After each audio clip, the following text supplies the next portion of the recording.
Video game trailer, Gothic 1 Remake. What do I get out of joining you?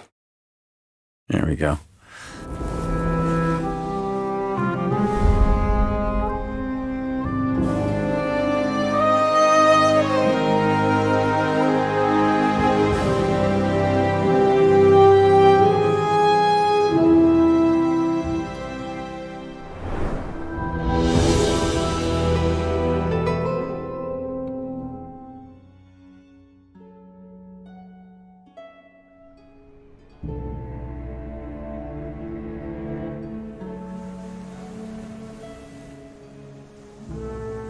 Hi, my name is Joseph May, and I play the nameless hero in Gothic, the remake. The thing I love about voice acting in games is that I'm able to play characters that I would never, ever play on screen. I'm not the most frightening of people to look at, so it's really, really great to be able to use my voice to be able to kind of play these really, really tough characters. It's a lot of fun. The thing about playing the nameless hero is that there's a lot of repetition, going up and asking people, and introducing yourself and asking people for things and whatnot. And the way to keep that fresh, I found, was just by really bouncing off the directors. Hello, I'm Beth Park, and I was the lead voice director on Gothic, the remake. So if I was going to describe Gothic to somebody who hadn't heard of it before, I'd say you're in a prison colony. And the prisoners within this colony have been trapped forever, potentially, within this magical barrier. And so the prisoners have split into different camps and factions. The thing I love about playing the nameless hero is just how resilient he is. He's thrown into the mix there, and he's able to kind of get himself through every situation and get himself out of every situation. A lot of the time, when you're doing an RPG, you'll come, I've played the leads in them before as well, and you'll come across a character and you'll ask them a question and it's just rather dull and just informative. Whereas this, you're actually having to kind of figure out what they want so you can get what you want. Sounds like a tricky job. What's in it for me? At some point, Diego will ask me what I think of you. Take a guess what my answer's gonna depend on. Yeah, the lovely thing about Gothic is the world continues no matter what the player's doing. Like, the world carries on without them. So when you're walking the streets of the colony, all of these felons have got their own shit that they're doing. Like, the hero of the game is not the hero of their world. He's just another guy. Hello, I'm Daniel Bainbridge, and I was one of the voice directors on Gothic Remake. One of the things I really enjoyed about working on Gothic Remake is how the characters kind of avoid a lot of the regular fantasy RPG tropes. And when you do come up and talk to them, often they don't want to waste their time talking to you.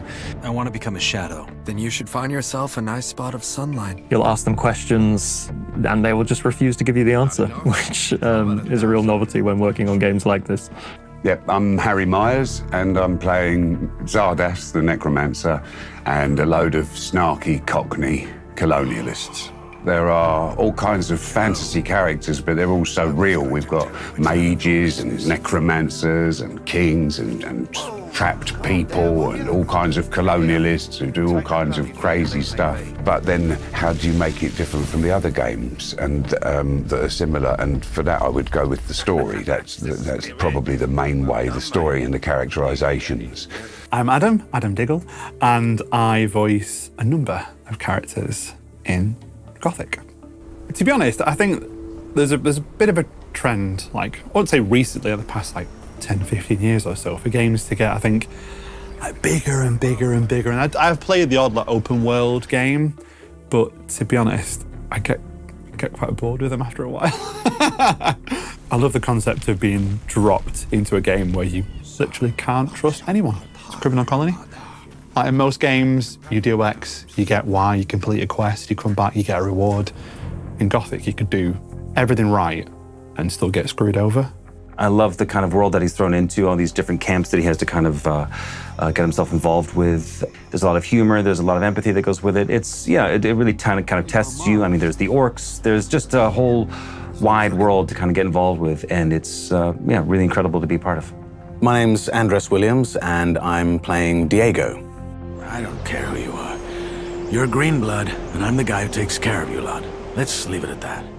It's a lot of fun playing a character that's so much cooler than yourself, and I think in Diego, yeah, he's definitely one of those. So he's a friendly character. I think he's probably in that prison world, he's about as friendly as the player's going to meet. But then again, to have lived as long as he has in this prison world and to have sort of got as far up the hierarchy as he has, I think there has to be an element of danger, a bit of badass about him as well. Hello, my name is Emma Gregory and I play Valea and Ornadskrog. Working on the Orcish language for Gothic Remake was a really new and very enjoyable challenge for me. It's not something I'd worked with before, a sort of totally fictional, made-up language. So I was a little bit apprehensive at first about how to go about working through that.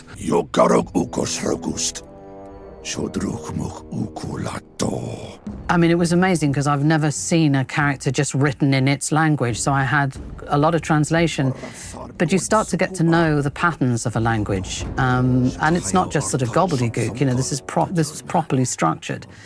So you start to understand where the verb might be in the sentence, depending on the subject. You start to recognize certain words, like, for instance, ra is you, and ba is me, and troch is fight.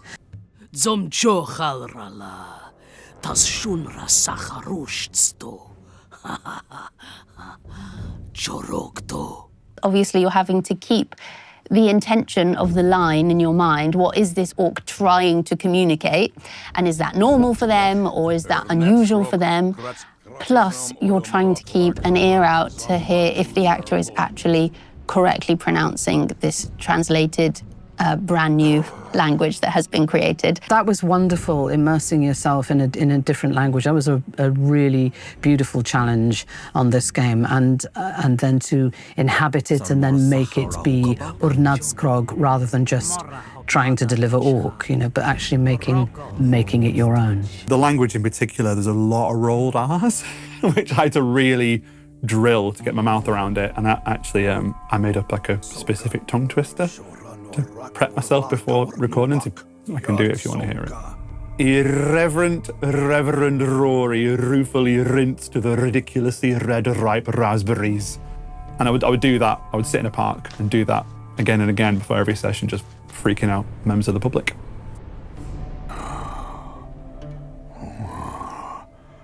You speak Choral. I like it. Very well. I can help you get into the Ordo. I really enjoyed playing the two characters of Valea and Ornadskrog because they're so different. Valea is human, obviously, and I experimented with quite a few sort of accents with her, and Beth Park, the director, and I fell on Northern being quite a good one for her because it kind of allowed her to really relish that feistiness in her personality to survive this incredibly brutal place. I think the writers really went to town when it came to the Cockney dialect in the game. So we had a lot of fun with that, you know, trying to just bring all these lads to life and play around with it. So that's one of the things that's been brilliant about the writing in this. Most of the time, the writers have written brilliant syntax for Londoners. It's been exactly how we would speak a lot of the time. And then on the odd occasions when it hasn't been exactly how we speak, they've allowed us to modify the dialogue slightly and say it in our own way. One of the things that I found a lot of fun doing the game is that you come across these characters who are total jerks, and you have these interactions with them and you're trying to get something from them and trying to get them to help you, and there's no way they will. They're just going to be as difficult as possible, and you walk away going, man, that guy was a total jerk.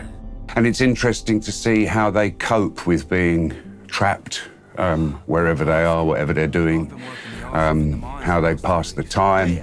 And I think it's going to be very dark in places, a fun dark, you know, grim dark, but dark, magical and mystical, and yeah, lots of kind of intrigue and mystery and little holes to poke around in.